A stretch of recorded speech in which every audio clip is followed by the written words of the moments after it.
Hello ducklings, hello chicks, and here's today's story. Now this has kind of got a bit of a Christmassy vibe to it. It's called Betty and the Yeti by Ella Burford, and it's quite sparkly in places. I'm not sure how well that comes across on a video, but it is a lovely story, so I hope you enjoy it. Betty has a little red sled that she takes wherever she goes. She pulls on the ropes and flies down the slopes, whether it freezes or snows. Betty finds things in the snow when she goes out to play. She puts them gently on her sled and then goes on her way. One day she found a pair of gloves. She put them on her sled, and a jingly jangly fluffy hat which she wore upon her head.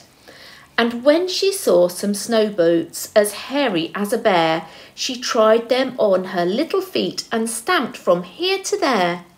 Then she found a woolly scarf all thick with twigs and leaves, and one enormous smelly coat that came right past her knees. "Do these clothes belong to you?" Betty asked a polar bear. "No," he said, and shook his head. "I don't need clothes to wear. I've got thick fur to keep me warm.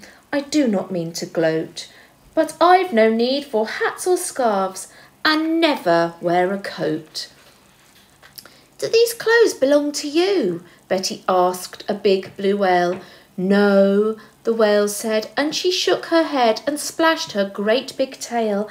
"I've got blubber to keep me warm, a special kind of fat, though I do like the bells on that jingly jangly hat."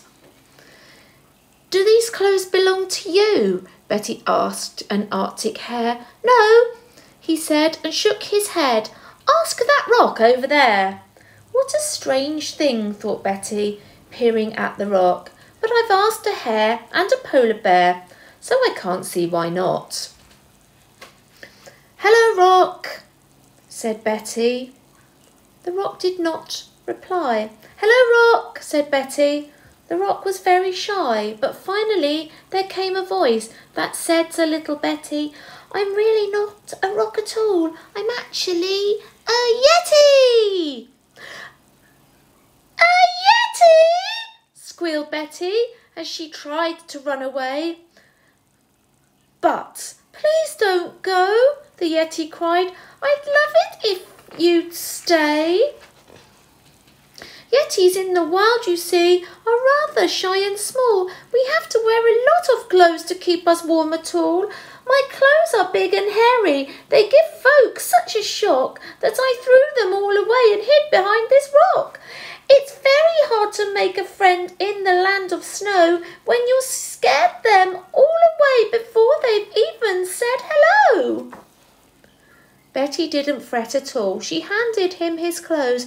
"You'd better put these on," she said, "before it really snows." She took his muddy glove in her little mittened hand and talked with him and walked with him across the frozen land.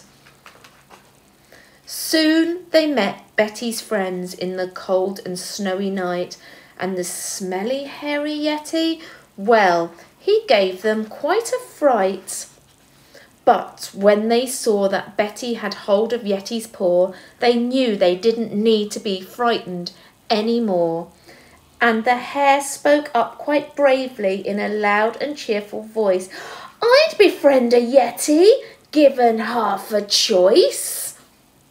So whale and bear and Arctic hare became the Yeti's friends, and Yeti kept his clothes on and was never cold again. Betty made a hat like his. She wore it every day, and when she went out on her sled, she jingled all the way. You won't often see a Yeti in the land of ice and snow, because unless they've met you once or twice, they're still quite shy. So children, there was another lovely story for you. I hope you enjoyed it. There were some interesting animals in there, weren't there? An Arctic hare and a polar bear and a whale. And I wonder which part of the world those animals are mostly found. I wonder if you can find out, and then you can draw a picture. or you could have a go at writing down the word. But until tomorrow, I hope you have a lovely evening. Take care, stay safe, bye.